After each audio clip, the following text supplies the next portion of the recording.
take home the golden gloves, you've got to put in the work, and you've got to be tough as nails. Ashley Kalis was driven to achieve. Today, Kalis is still fueled by that same hope, grit, and determination. A mother of 3 school-aged boys and successful business owner who ran testing and vaccination sites across the state. Kalis is the fighter Rhode Island needs right now because it's time for a change. Ashley Kalis for governor.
Good evening and welcome back to the Washington Outsider Report on the Coalition Radio.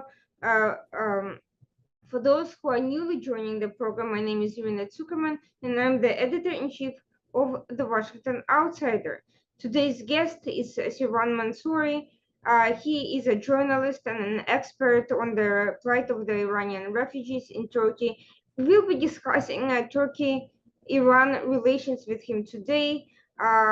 The situation with the Iranian terrorists on Turkish soil, the plight of the refugees, and whether or not these two countries are friends, enemies, something in between.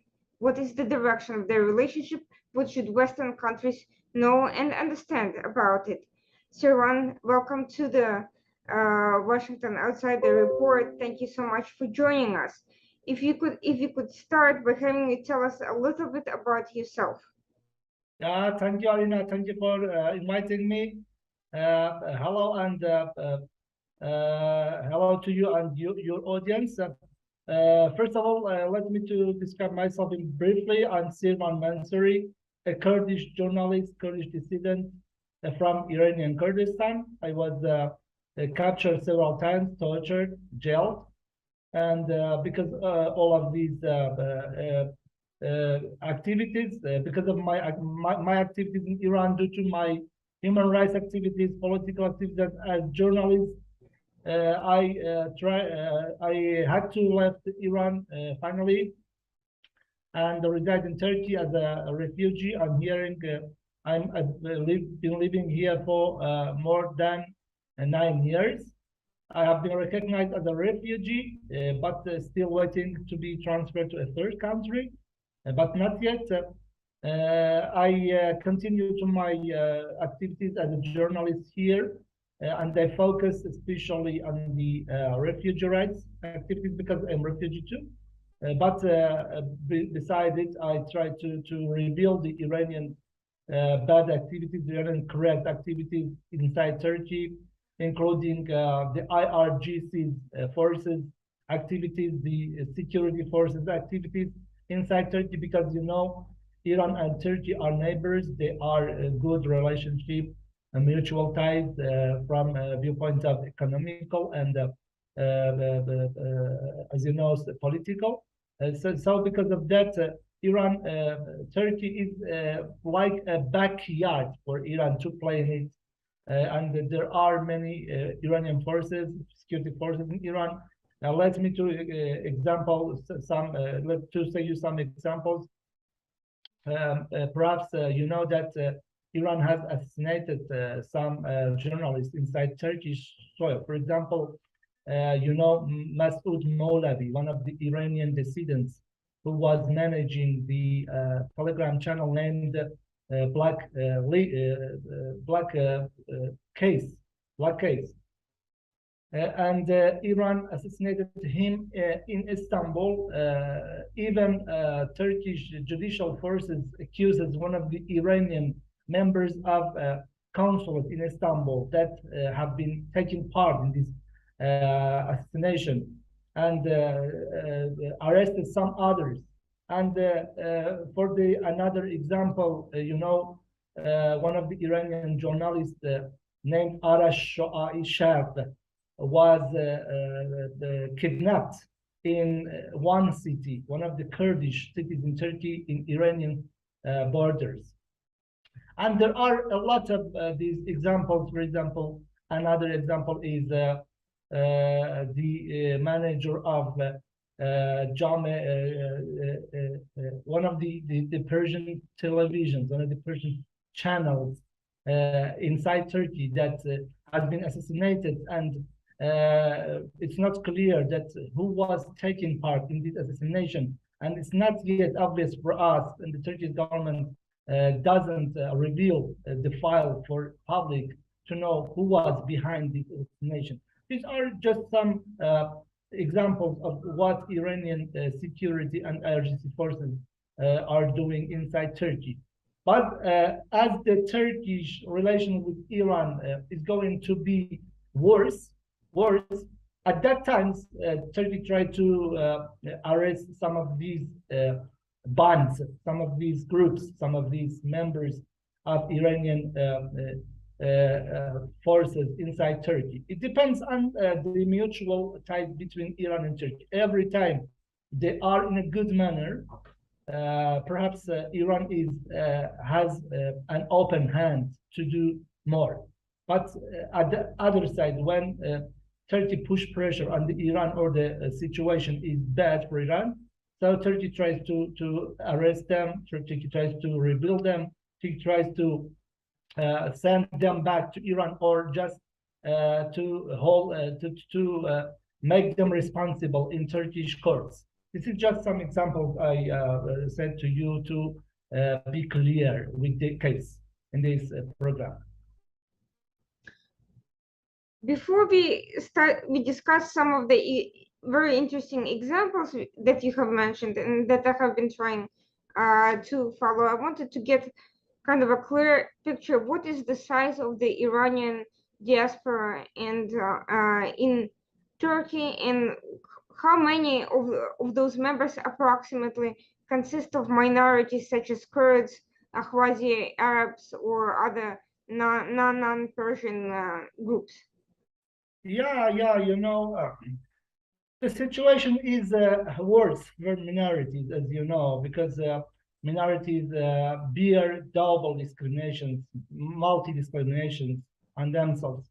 For example, I can mention one of the Ahwazi dissidents from Sweden that came to Turkey to meet his girlfriend, but he was arrested, he was kidnapped by a band, Iran-backed band, and was transferred to Iran, and now he's in Iran and is the danger of execution.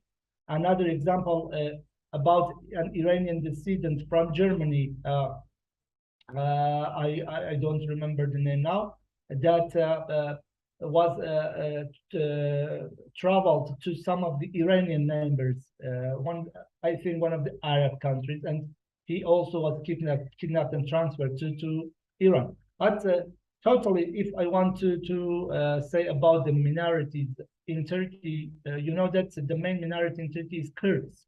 They conclude more of 20 million of Turkey's population.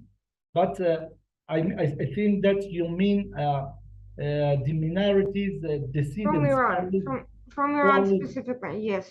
Yeah, like me, for example, like me, like refugees, like those who are residing in Turkey now. Yeah, they are mistreating, they are humiliating, they have been humiliated by, for example, let me to clarify this to your audience. Let me to go back to refugees. For example, there are a lot of refugees in Turkey from minorities, Arabs, Kurds, Baluch, and also Gulag and Turks, Iranian Turks, I mean Azeris.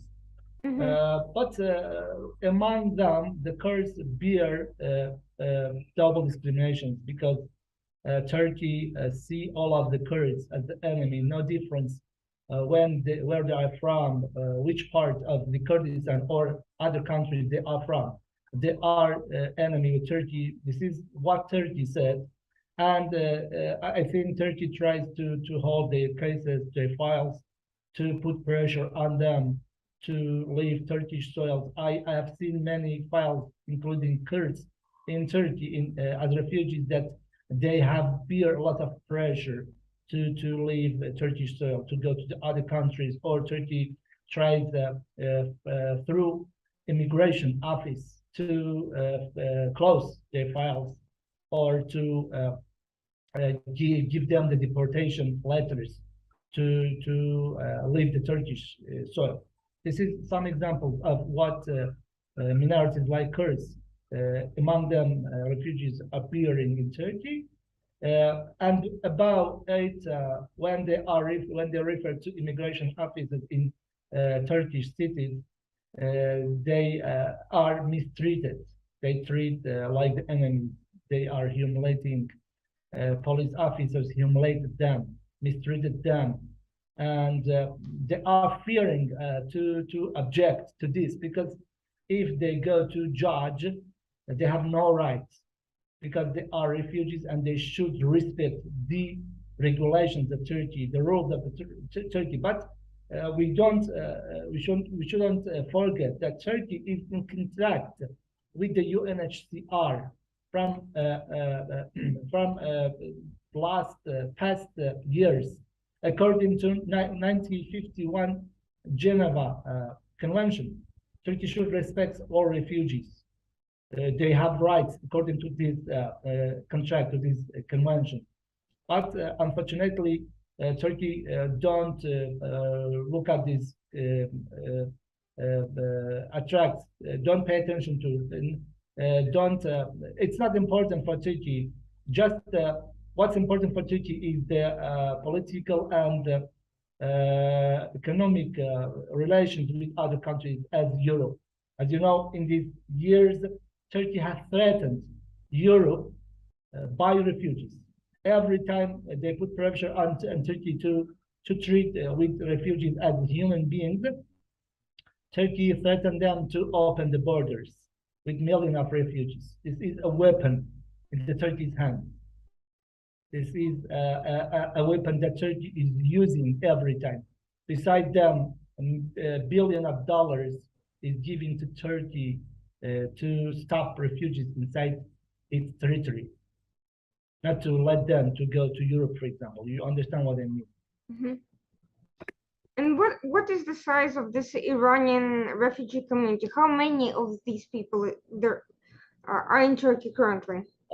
There is not obvious data with us, because, as you know, from the late of 2018, UNHCR has announced that it has finished the registration of all refugees, and it transmitted it to Turkey immigration. But according to our researchers, as journalists, and with the contact with every city in Turkey, daily I received from them messages, telephone, from the refugees inside the Turkey. There are about 27,000 to 30,000 asylum seekers and refugees. All of them not refugees, because most of them is not yet considered, recognized as refugees. They are asylum seekers. But totally the number is between, I think, 27 to 30,000 people, Iranian, I mean, in Turkey. But if you want to know about the other populations, for example, Syrians, Iraqis, Afghans. The biggest population is regarded to Syrians refugees, about 3 million to 3 million and a half. But all of them are not refugees. Most of them are living as war wounded. I mean, those people who displaced because the war, and they are residing. Yeah, they are resettling in some camps between Turkey and Syrian camps. They are not refugees. They are managed by the Red Cross. Yeah, they have not registered their names as refugees, but I think about 500,000 refugees, Syrians are refugees. Those who registered their names by UNHCR or by immigration office, Turkey immigration office. The Iraqis in the second range, they are about, I think, 150,000 refugees in Turkey, and after that, Afghans and then Iranians. In the other steps, there are refugees from Somalia, Sudan, and some other countries, but their population is not very big.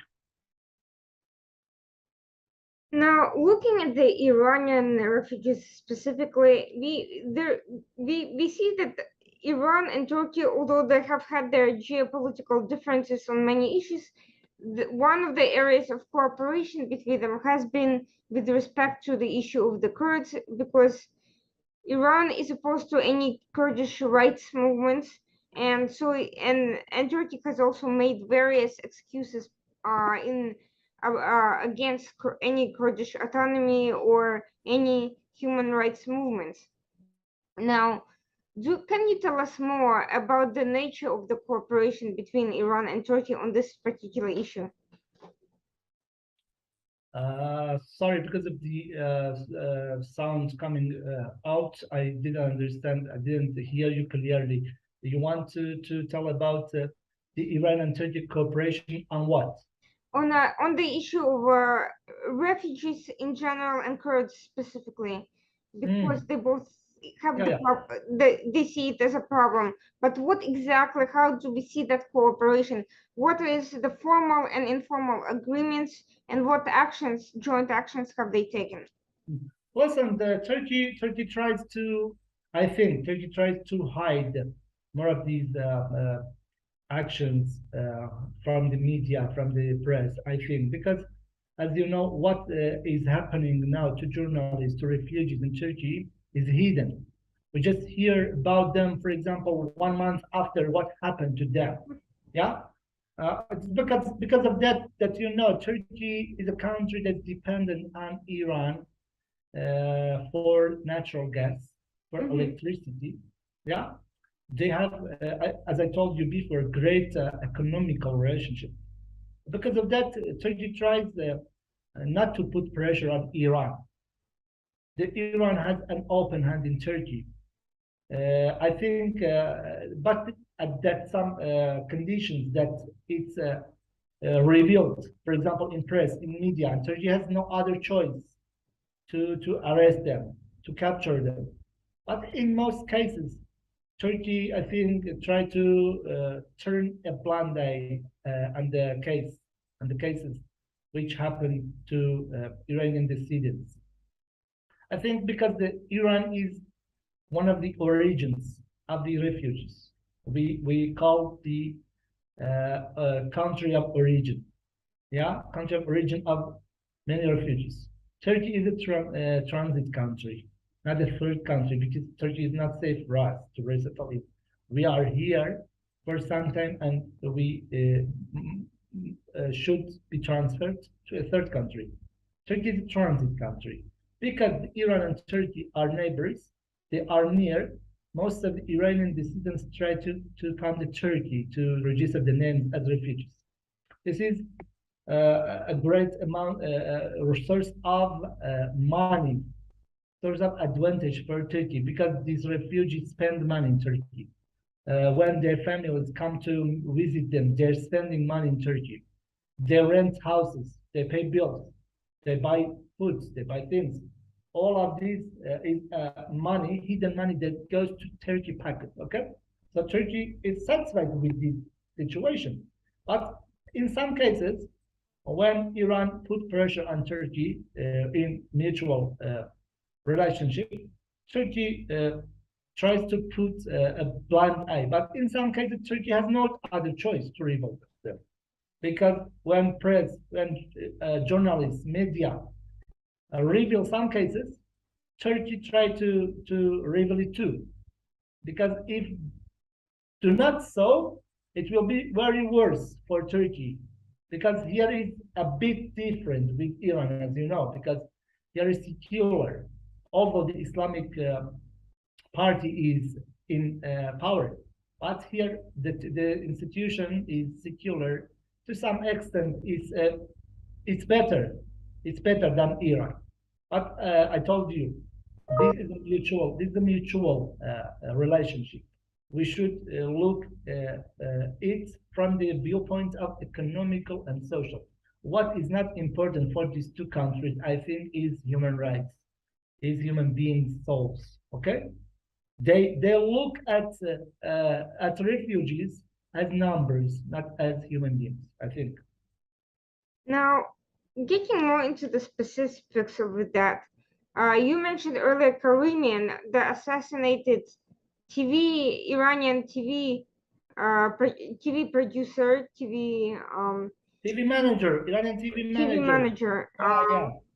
And there was some talk at around time of his assassination a few years ago that he was, besides his official position in the media industry, he was also involved in drug sales and sanctions circumvention on behalf of Iran, and that Turkey was involved in some of these anti-sanction operations, and eventually they decided to get rid of him. Can you tell us a little bit more about that? And Turkey has allowed him to be assassinated. They welcomed the assassins because it was convenient to make him quiet. What was going on? And what happened afterwards? Well, as you know, Turkey now is a country for Iranian officials for money laundering, for money washing, for building houses, to transmit their monies from Iran to Turkey. Okay, this is a win-win process. Win-win process for Iran and Turkey. Why? Because the Iranian officials, Iranian corrupt officials, take out, exit the people's money to Turkey, and they are money laundering here. For example, they buy houses, they buy hotels, and they invest on industry, they invest on buildings, and so on. Iran is agreed with this because this is a way to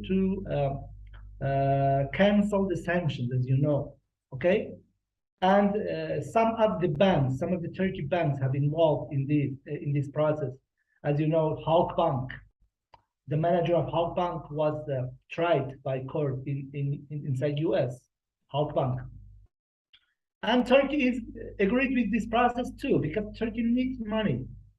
You know, some 4 or 5 years, when $17 billion come from Iran inside Turkey, and because of the sanctions, Iran denied to say that it belongs to its officials. And Turkey seized this money. You know, Erdogan said in a video that God has sent us $17 billion in this situation. And because of that, Turkey, as I told you, is a good place for Iranian officials, crafts, IRG forces, to exit the billions of dollars and invest in Turkey, and then again transmitting this money into inside Iran, because they want to turn the sanctions. If Turkey is involving in this process directly or indirectly, no one knows because there are no documents yet.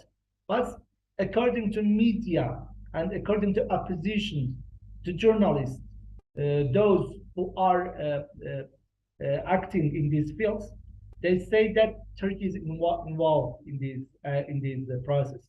You mentioned the John Persian TV manager.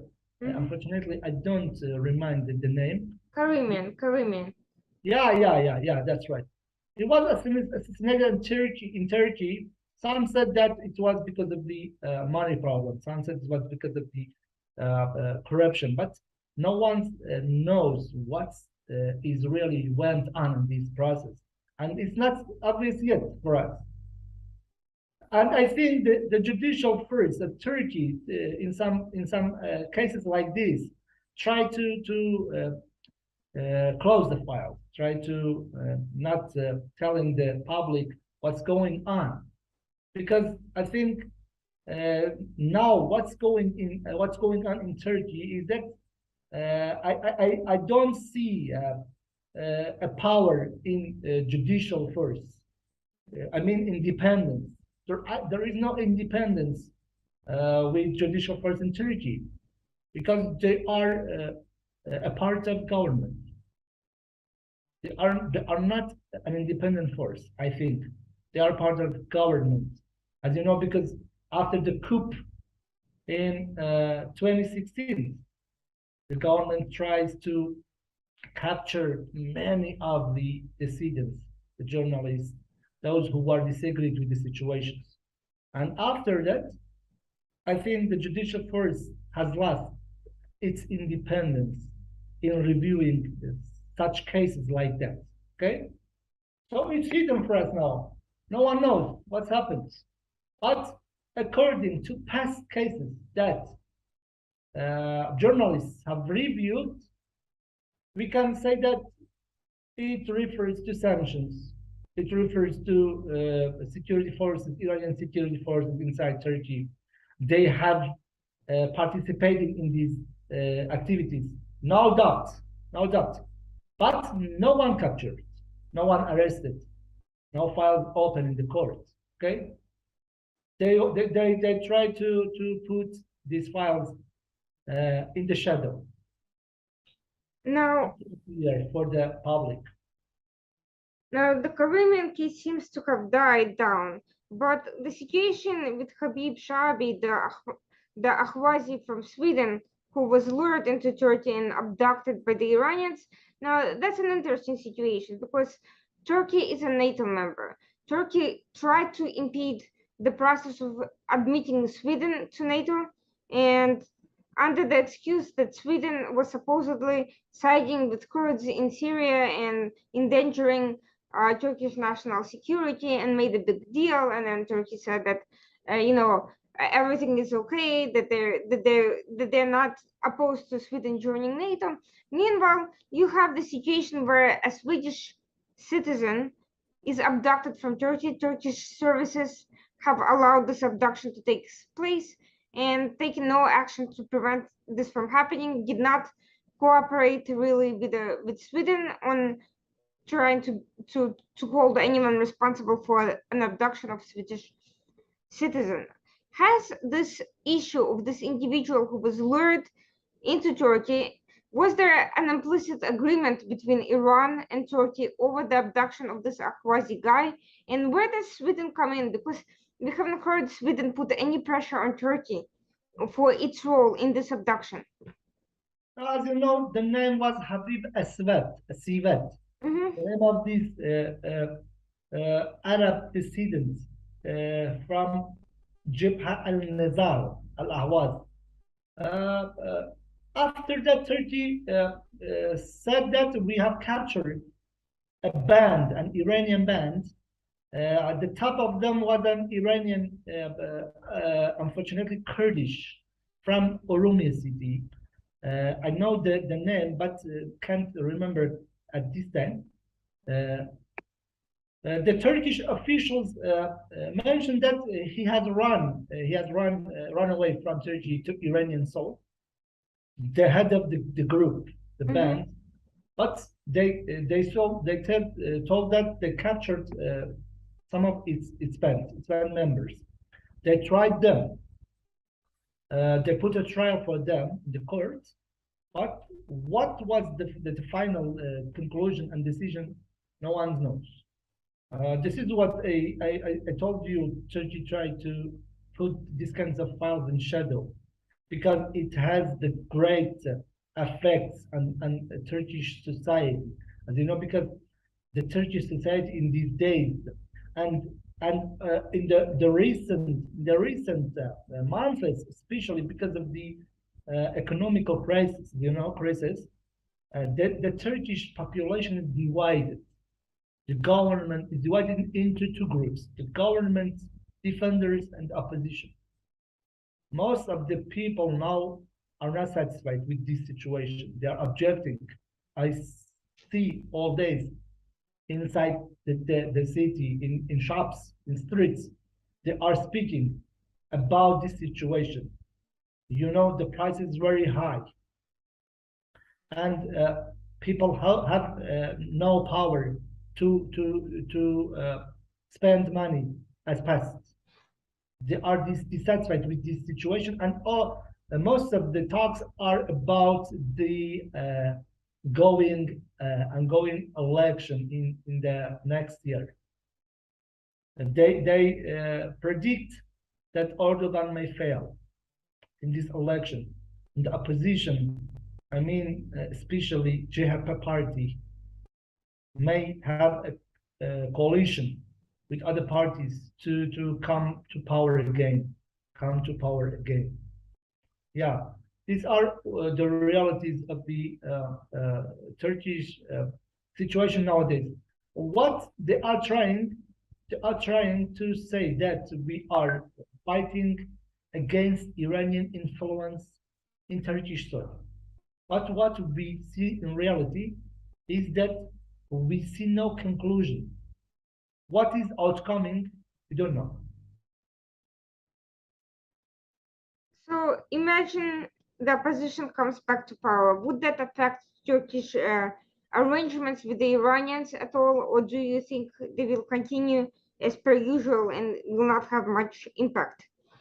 I think if the opposition come into power in the upcoming election, it firstly tries to fix its damaged relationship with West, especially with Europe.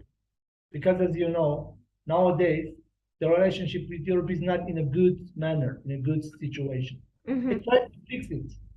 Because Turkey historically knows it's as a part of the Europe and tries to be a member of the European Union. So I think the first opposition tries to fix this one. Second, I think tries to put pressure on Iran to cut its hands from Turkish soil in such operations, in such hidden operations like kidnapping dissidents, arresting them, or putting pressure on the government to take them back to Iran. For example, let me to say something.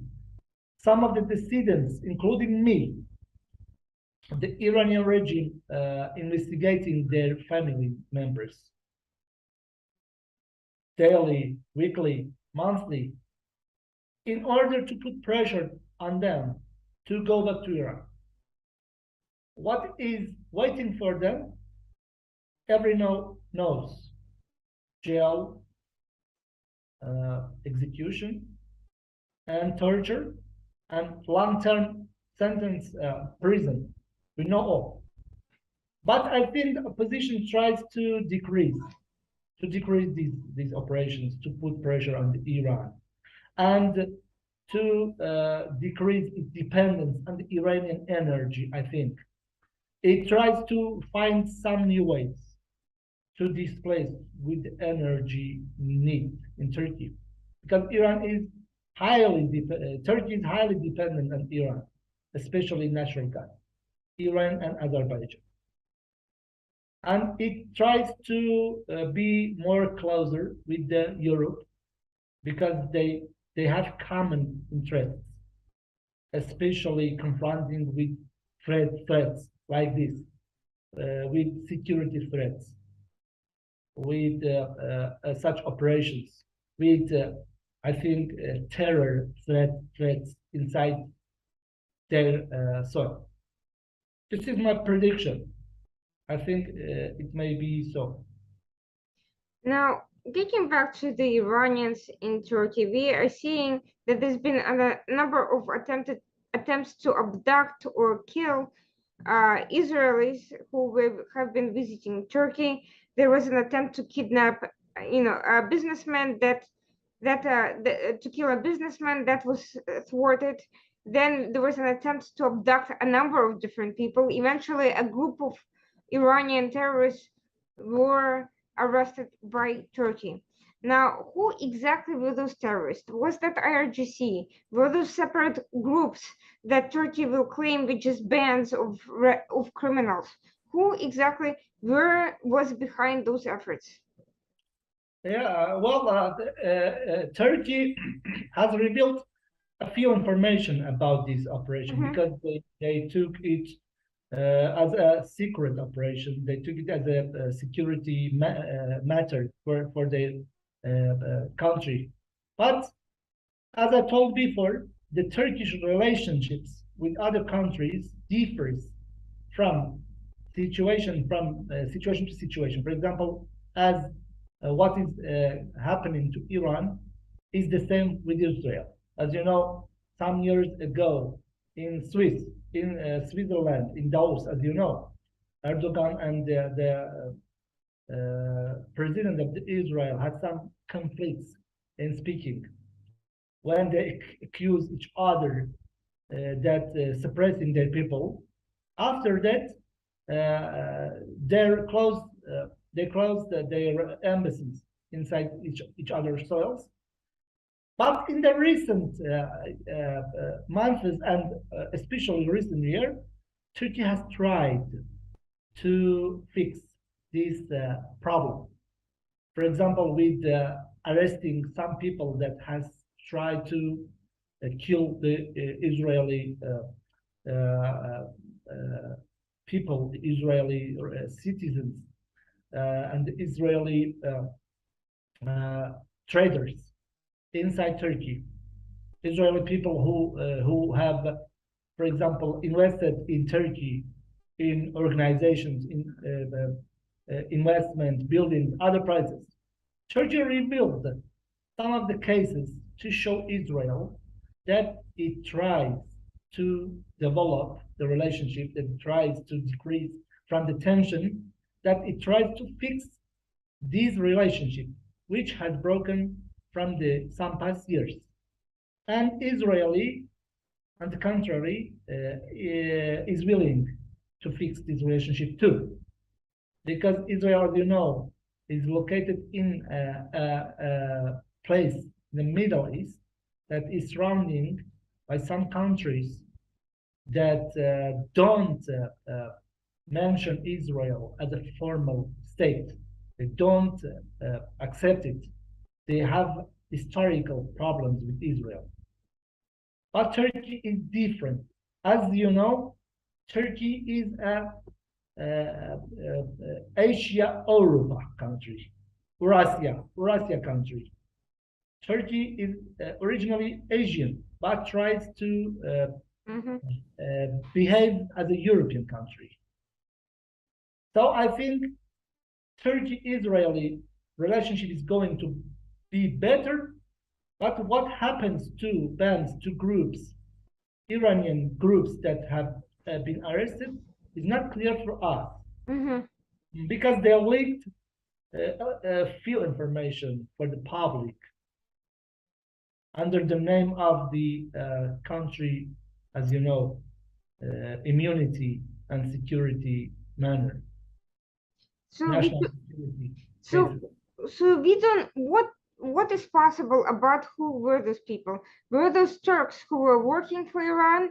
Were those Iranian terrorist organizations? Or were the criminals who were playing a kind of a dual intermediary role? Who were exactly those? What is common in such cases including with Iranian cases. In two cases, what is obvious for us that the band is composed of both Iranian and Turks.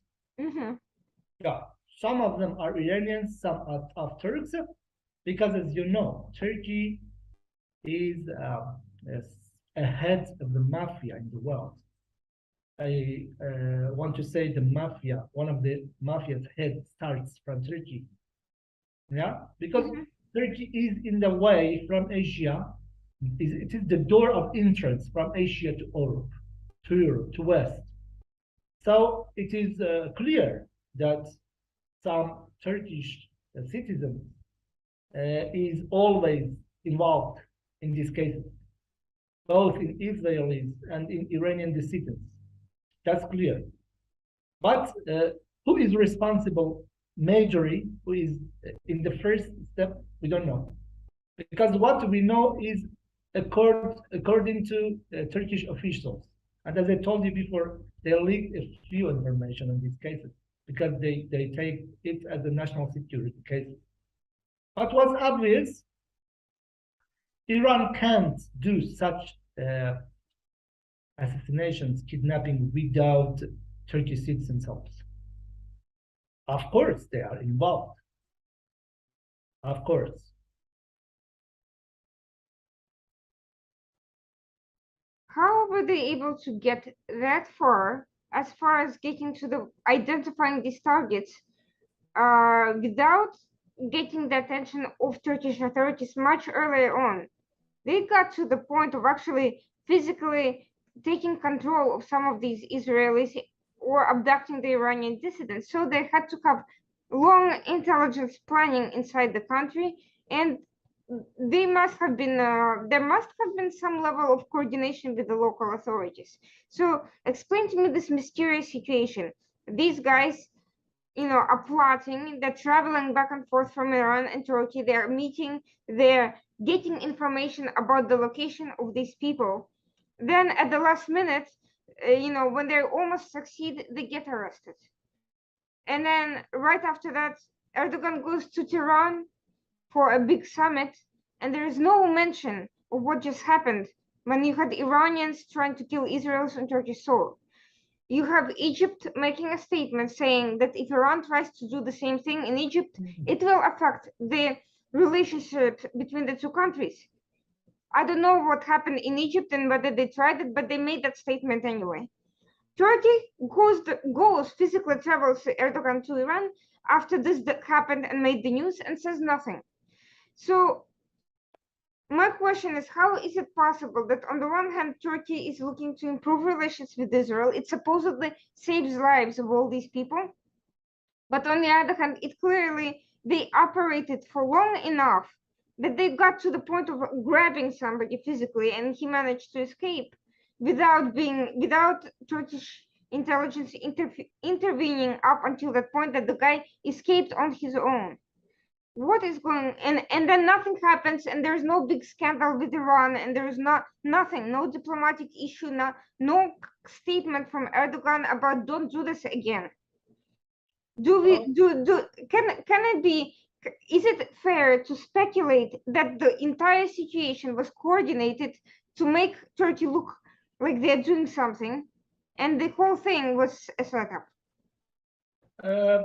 Listen, I can't mention Turkish authorities directly in these actions, because I haven't any document now. And besides that, I'm living in Turkey now, as a refugee. But what is obvious is that Iran has a spy network in many countries in the region, Arab countries, Turkey, many countries. Iran also has some immune houses, some secret houses inside these countries for interrogating people, for jailing people, and for transmitting them into Iranian soil. That's obvious. Iran can't do these things, can't do these operations. I have written before on this topic and published some pieces. Iran can do this without helping from other sides. Who is the other sides? We can guess, but perhaps we can mention directly. But as I told you before, 100%, there are some Turkish citizens who help Iranians to do that. If these citizens is in the relationship with Turkish authorities, we don't know. As a journalist, because they have no fact, I have no documents, I can't mention something. But in any country, as Iran, the rich country, you know, so petrol, natural gas. So Iran has bought many people who is spying for it for money in Arab countries, in Yemen, in Syria, in Lebanon, in Iraq, in Pakistan, Afghanistan, Turkey.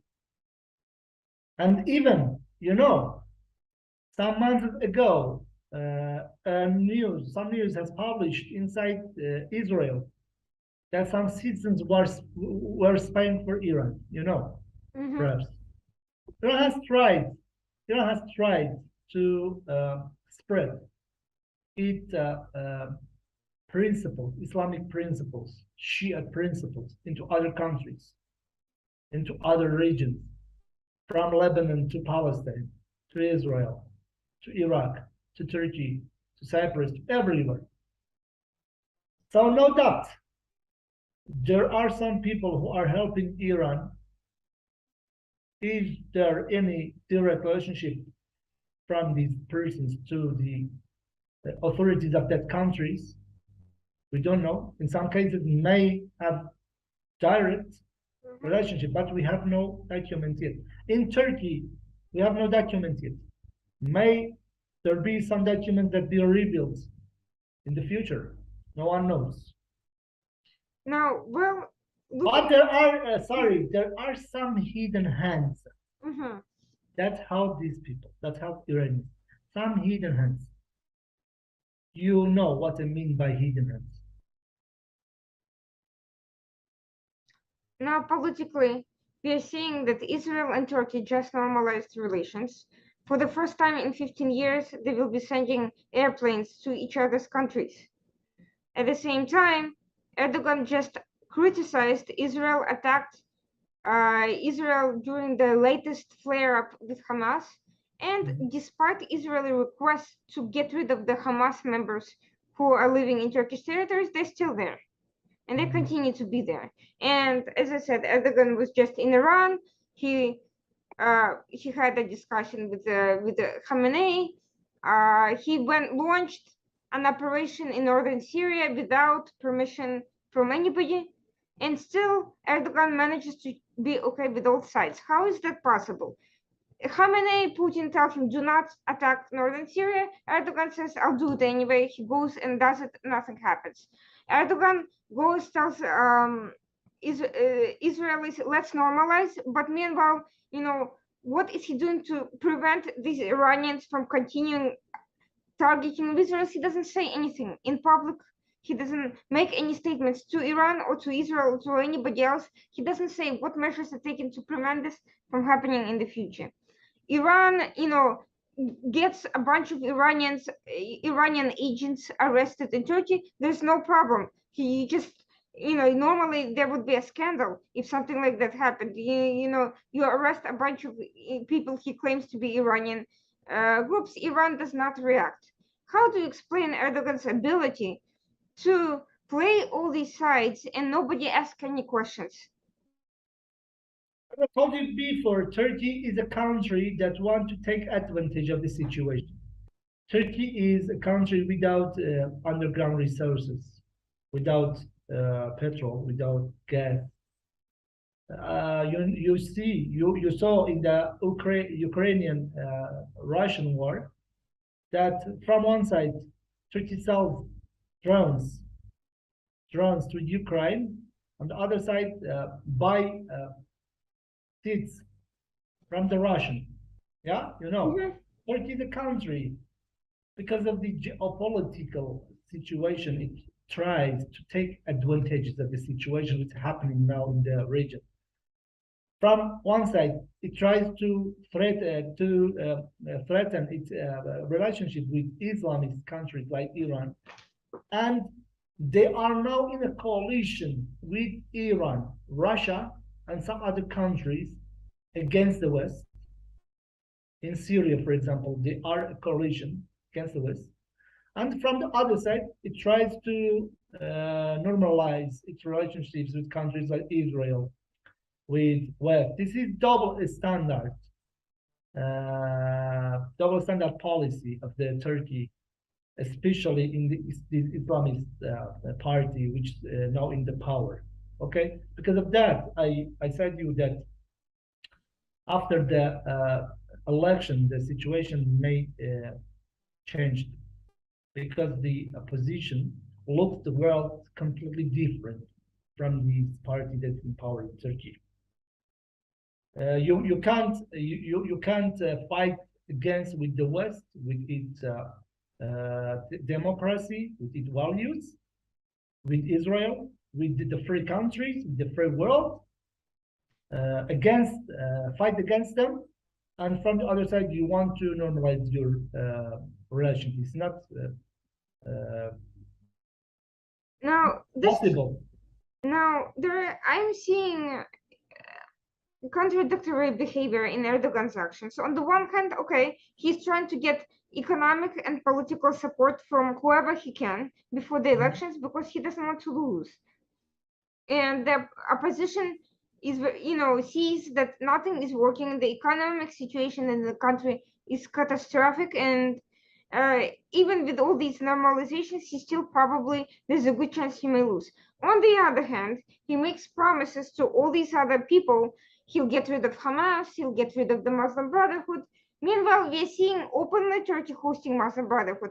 He brought in the Crown Prince of Saudi Arabia, had a great meeting with him, told everybody to shut up.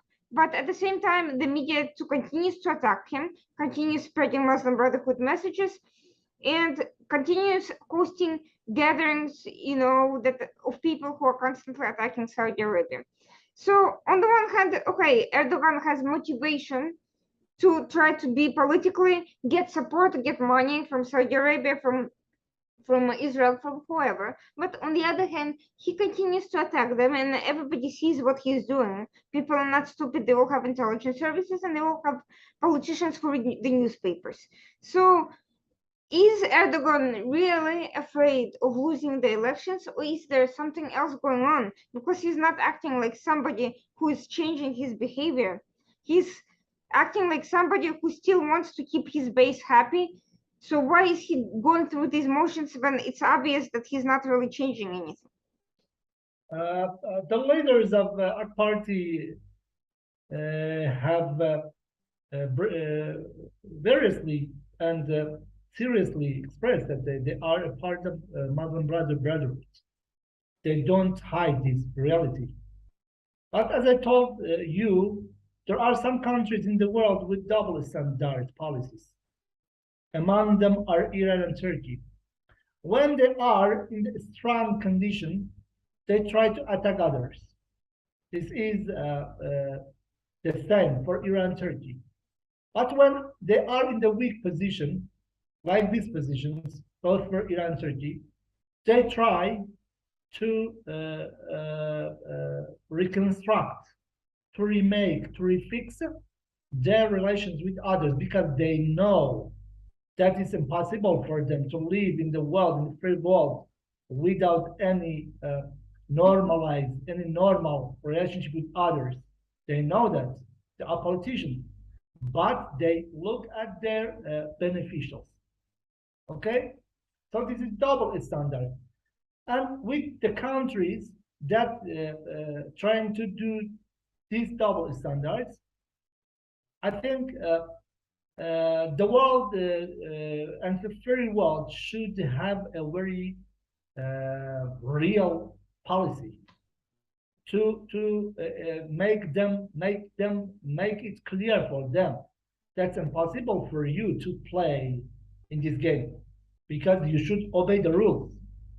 This is the game. This is the game. Democracy is the game. All of us know that.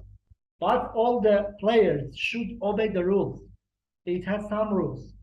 You can't attack some free worlds from one side, and the other side you preach the rumors of free world, and you preach normalization with other countries. This is impossible for you. But as I told you before, some of the West countries, especially Europe, they fear, especially from Turkey, about the refugees. They fear it puts more pressure on Turkey. Turkey may open its doors to refugees, and millions of refugees will go to Europe. They have saw this before in 2015, when millions of refugees went to Europe in 2015. And because of that, they try to play with Turkey in order to it be replaced with another government that try to fix these problems. As I told you before, the opposition may see dreams that it can be have the great victory in the upcoming elections. But this is normal. Listen to me. Iran is suppressing people, killing demonstrations on the streets, jailing them, torturing them. Okay, but when the UN Human Rights Council is holding every year, Iran sent a group to this mission, and they are preaching human rights. But all of know that this is a great lie. I think the world should make these countries responsible for their actions. To know that every action they do has some risks for them. If they want to be in a normal relationship with the world, they should obey these rules. They should respect democracy. They should respect human rights. They should respect other countries' independence. For example, Israel. Israel is a formal country with a formal state, which is recognized by the United Nations. Okay? But as you know, many Muslims, many countries like Iran try to attack it, try to damage it, try to kill its citizens. This is double standard democracy. Unfortunately, I can't say any other thing. Now, getting back to the Kurdish issue, Turkey has repeatedly used the excuse of PKK and terrorism to attack Kurdish communities in Syria and in northern Iraq. Lately, but besides PKK fighters, they've also killed civilians, and sometimes they've indiscriminately targeted areas with civilian populations, knowing that civilians were going to be killed. Now, all of this initially, Turkey has had good relations with the KRG, with the Barzani family in Iraq, but now, after repeated incidents with civilians being killed, even Baghdad has problems with Turkey's actions, and even KRG is skeptical that their real goal is just PKK. How do we? And Turkey has been trying to play off these, different Kurdish factions against one another. Do you think Turkey's continuing attacks on civilians are bringing different Kurdish groups closer together, or is it still hasn't made any difference? First, let me apologize you that I forgive me, please, not to respond to questions about the PKK directly, because as you know, I'm living in Turkey as a refugee. Sure. And by the way, I'm not asking you to take any positions on that. We are not allowed to speak about these topics because we have faced some dangerous threats. But what I can say about Iraq, it is that every country should respect the independence of the countries, the territories, Mm-hmm. the soils. I don't know what's the goal for Turkey's attacks to Iraq. They pretend or they say that they are attacking the Turkey's dissidents, the Turkey's enemies. But anyhow, if Turkey wants to be respected for its territory, on the other side, it should respect others' territories too. Uh, I think no country can attack any other countries in this world under the name of security, immunity, I don't know, enemy. This is Mm-hmm. just, I think, yeah, the words governments use to attack their dissidents. I think in a democracy, every voices should be heard. Everything should be free to speak its minds, to speak about its ideas. No one can be jailed. No one should be jailed. They should respect the freedom of expression. But unfortunately, the condition is completely different, as you know, because I think the countries, in the top of them, the Western countries, look at their interests, not what is going on in the countries. It is not important for them how many souls are lost daily in the Middle East countries. What's important for them to keep their interests in the Middle East, in the countries like Iran, like Turkey, like Iraq. And because of that, they, in sometimes, most of the times, they turn a blind eye to these events. But I, as a journalist, as a human rights activist, say that everyone, every government, every state should respect the democracy, the human rights. No one is allowed to attack others under any name, under the name of the national security. Is not allowed, but they do. And this, I think, an international community power is needed to stop these destabilizing activities, especially in the Middle East. What can I say? I hope that the situation is going to be good, to be better in the future. The countries respect each others, the nations respect each others, their states, their territories, their borders, and no one be killed under the name of national security. I don't know any other name. Well, to me, the logical conclusion is if you start attacking civilians, the only thing that will, and indiscriminately without even trying to minimize civilian casualties, whatever your national security excuses, it's only going to make those civilians be recruitable by the organization you're attacking.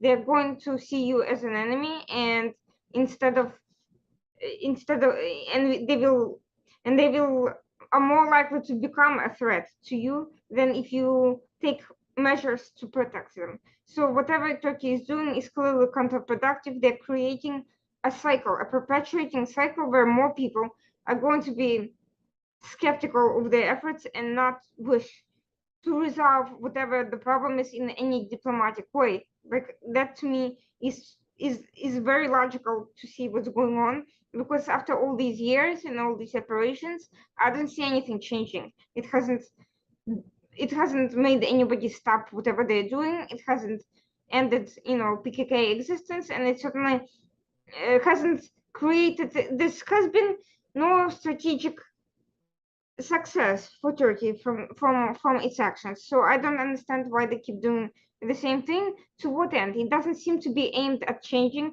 It doesn't seem to be aimed at creating a more secure environment, because they haven't these air campaigns, no matter where they are, if you only do air campaigns, they are not going to resolve the problem. You need to, whatever you want to do, this is not going to. So to me, it seems to me that the aim in all of this is something different. Whatever is being said, the conclusion may be something else that has nothing to do even maybe with Kurds themselves, and has to do with some other issue. I don't know what that is. Territorial. maybe establishing territorial presence in certain areas, maybe negotiating with the governments of those countries for resources. I don't know what that is, but it seems to me that the message is different than what is being stated. I think, Irina, I think the problem is conceptual. I think what should be deeper is some concepts, some images in our minds. The problem is Turkey, I think, is historical. It is a historical problem. The problem is not these days problem. It's because of the Ottoman emperor, which remains till today. Turkey totally, I think, had problem with Kurds. I said you before, not deeper, where they are living, from where they are coming. Iran, Iraq, Turkey, Syria, Europe, and even Europe, other countries which Kurds are living. I think we should change our minds, way of looking at other people. About 20 million, 1/4 of the total population of Turkey are Kurds. This is a great population. Totally, what's saying that about 30 million people, Kurdish people, are living in the world. Okay, so they are humans. They have rights. They have human rights. No one can kill them, can threaten them, can jail them, suppress them under the name of national security. I think Turkey should solve the problem peacefully with the Kurds. I don't know what they really need, what they really want in Turkey, because I focus especially on the Kurds in Iran, because of the fact that I'm living in Turkey. I, in some cases, look at them seriously. But what it's important that Turkey should, I think, solve its problem on the table and negotiation with these people. They are human beings. They are citizens of this country. They haven't come from the Mars. They haven't come from the other planets. They have born here. They are living here. They've grown here. Their motherland. Historically, if we want to refer to history, they have been living for centuries in the Mesopotamia, in this area of the world. I think finally Turkey should seek some peaceful solutions to this problem. The war is not I think, the solution, because, as you know, we see that this war is continuous for more than 40 years, and they haven't reached to a conclusion yet after 40 years. So if they want to continue it, I think they wouldn't come to an end for this crisis. They should, I think, seek more peaceful ways for this problem, to give some portion of power, some portion of wealth to the Kurds, I think. And also, as you know, their parties are not totally free to take part in the democracy process in Turkey, you know, the parliament. Some of the important figures of the party are arrested and are jailed. I am speaking as a journalist who see these realities in Turkey. I hope that Turkey and the Kurds one day came to this conclusion, came to this fact, that the only way to reach peace is negotiation, not war. I really hope for that day to see that the peace is holding in Turkey, and everyone is advantaging of the situation, of the political situation, of the economical situation. And we see the day that not only Turkey, but countries like Iran is a normal country, is a normal government, yeah, that look respectfully at the other neighbors, don't interfere and in the inner matters of their countries, don't want to spread terrorism in world, don't want to send weapon and money to terrorist groups. I hope one day we will look this situation, but I can't mention what date exact, but I hope soon the peace will be all in the Middle East, especially in the world, totally. One final question. A few years ago, there was an effort to oust Erdogan and his party, AKP, from power through HDP, and many of the Kurds ended up lining up with HDP, but at the end it didn't fully work out. Now there's a lot of skepticism about that party.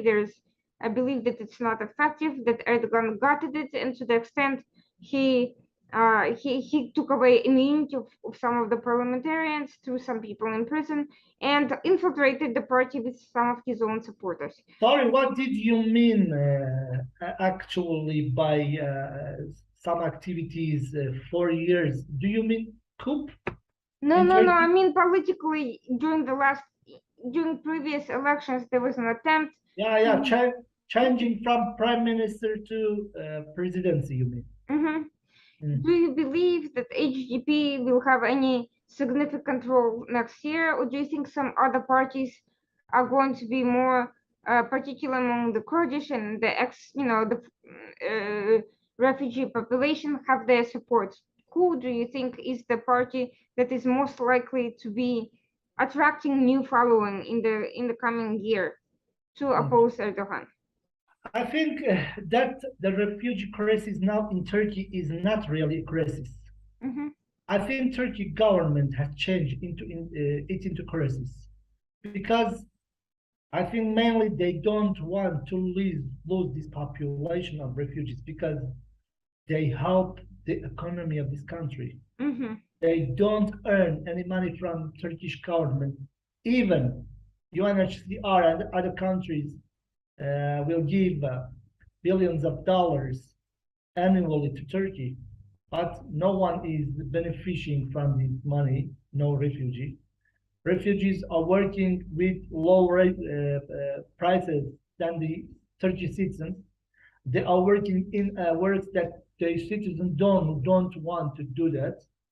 They have no insurance, I mean medical insurance, job insurance. Okay, they spend money here, they pay rent house, they pay bill. When their families are coming to visit them, they spend money here. And I think that the refugees totally have gain for Turkey. And because of that, Turkey is ready, is willing to hold these a large amount of these people inside its territory. Okay, but if an election be held, I mean the upcoming election, I predict that this party will lose the power. CHP has a good relationship historically with Kurds in Turkey. Okay, they have the common viewpoints about the politics and economy. Even CHP may not be able to govern itself by itself, I think, to win the elections, but it may make coalitions with other parties, especially Kurds. I think the next government, I predict, will be CHP and Kurds government if they are allowed.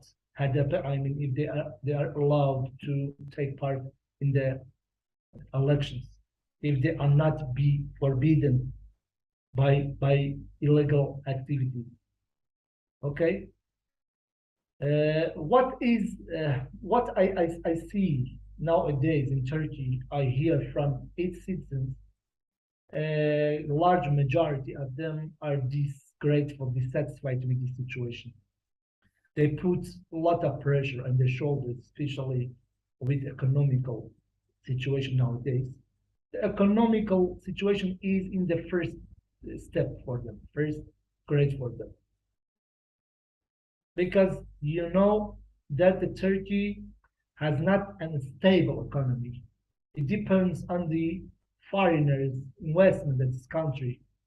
It has a lot of debt now, you know. And because of that, it needs a government to normalize its relationships with the world, especially with Europe, with Israel, with other countries. And I think this government cannot do anymore with this situation. The change of the government is predicted, and who will come to power? What I see nowadays, people will have faith in Japan to change this situation. But Japan itself, as I told you before, may not win the election because it needs more chairs in the parliament. So it may need the Kurdish help if they are allowed to take part in this election.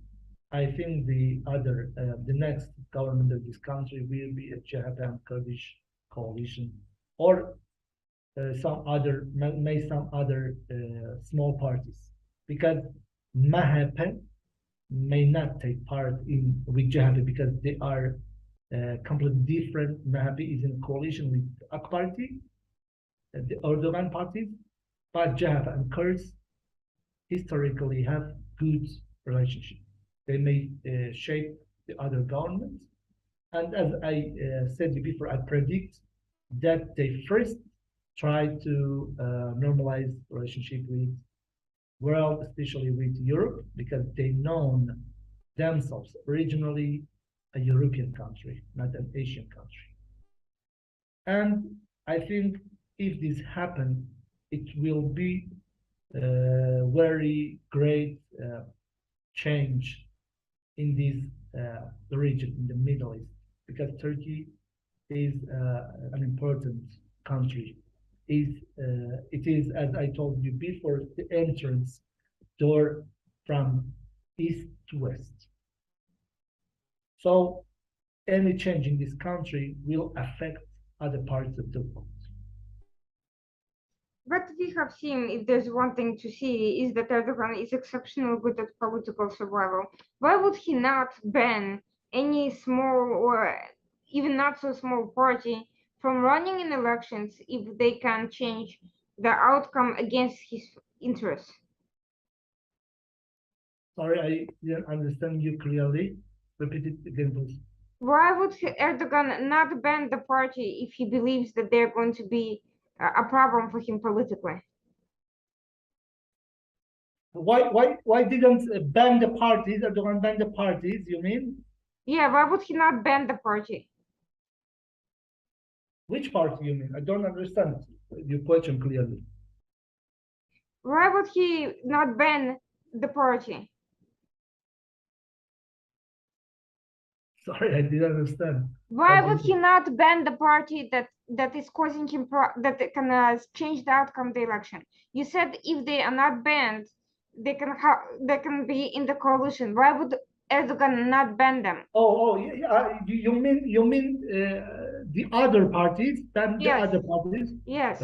I think Erdogan and its parties can do this because it's according to Turkey constitution that those parties, and also JHP is a very important party. It's a very that has its roots in the Turkish soul among people. It has many defenders inside Turkey. I think it's not easy to ban it from the election. Turkey may be able to ban Kurdish parties from taking part in the election, but JHP is impossible, I think. It's impossible. And if JHP win, as many people predict, many sources predict, JHP may not be able to make government itself. It probably need other chairs in the parliament, other parties, to be in a coalition, and the Kurds is in the first step because they historically have a good relationship with each other. I don't know if I could answer your question or not. So basically, for Erdogan, trying to ban them completely would be a huge political problem because of their level of influence. Yes, if he's be free, he will ban them. But according to constitutional laws, Turkey constitution, it's impossible. It's very hard. It is very hard because CHP is not like, for example, HDP, like Kurdish parties. It is a historical party that has roots among Turkey people. May face a great demonstration inside Turkey, or may face some other threats. For example, interior war, civil war inside Turkey. It's very dangerous for this government to ban them to take part in the election. I think because of, the dangers are more great than the benefits for them to ban them. The other issue, of course, is bribery. In the past, Erdogan has been accused of buying off blocks of voters. Do you think it's going to be possible for him now? Erdogan accused what? Of bribing blocks of voters from other parties to vote for him, to vote for AKP. I know. You mean the corruption in the election, yeah? Yes, exactly. It's normal in all the Middle East countries. We see activities like this, but the difference is that this time the gap between these parts and its defenders is very large. It's not similar to, for example, 4 years ago. It's completely a big gap between these two parties and the defenders. And as I told you before, what is important for people, Turkey people, the first step is economy. And now they bear a lot of pressure on their shoulders. They can't buy, they can't spend money as fast, okay? Because of the lowest price of Turkish liras in comparison with other foreign monies like dollar. So they're seeking some ways to change the government, and it's possible through election, okay? And the JHP have told every year, that it is going to seek to normalize its relationship with the other countries, with the world, with the West. And when they want to normalize this, the effects of these actions is directly on the economy. As you know, the politics and economy have a direct relationship with each other. When the policies of a country is accordance with the world policy, it obeys the rules, it normalizes the relationship with others, the economy will improve. If they want to destabilizing the other countries, the region, the economy decrease. This is in economy science, that economy and policy have the direct relationship with each other. And because of that, I think JHP is seeking to normalize its relationship with other countries, with West. And this will affect directly the economy of the Turkey. And because of that, they have found a larger defenders in these days.